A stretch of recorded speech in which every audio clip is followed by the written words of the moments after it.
Hi అండి, వచ్చేసారా? Chicken nuggets తినడానికి కేఎఫ్సీకి వెళ్ళి కొంటే 10-15 పీసులు ఇస్తారు. అవి కూడా చిన్న సైజులో ఉంటాయి. తిన్నామన్న తృప్తి ఉండదు. అదే ఇంట్లో చేసుకుంటే మనకి నచ్చినన్ని తినచ్చు. మా పిల్లలు కేఎఫ్సీకి వెళ్ళి వచ్చిన దగ్గర నుంచి చికెన్ నగెట్స్ చేయమంటే నాకు ఇప్పుడు కుదిరింది. ఏదైనా సరే ఇంట్లో చేసుకొని తిన్న సాటిస్ఫాక్షన్ బయట తిన్నప్పుడైతే రాదు.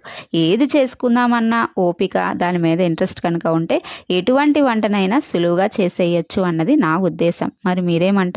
ఇక్కడైతే బ్రెడ్ పౌడర్ అనేది వేసుకొని ఒక ముద్దలాగా తయారు చేసుకోవాలి.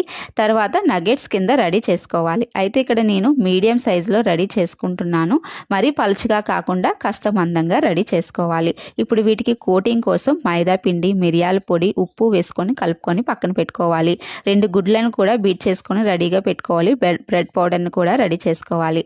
తర్వాత ఈ నగెట్స్ మీద కాస్తంత మైదా పిండిని స్ప్రింకిల్ చేసుకొని కోట్ చేసుకున్న తర్వాత ఎగ్లో డిప్ చేసుకొని బ్రెడ్ పౌడర్ని ఈ విధంగా కోట్ చేసుకొని అన్నీ రెడీగా పెట్టేసుకోవాలి. ఇప్పుడు బాగా కాగుతున్న ఆయిల్లో వీటినన్నిటినీ వేసేసి లో టు మీడియం ఫ్లేమ్ మీద గోల్డెన్ కలర్ వచ్చేంత వరకు ఫ్రై చేసుకోవాలి.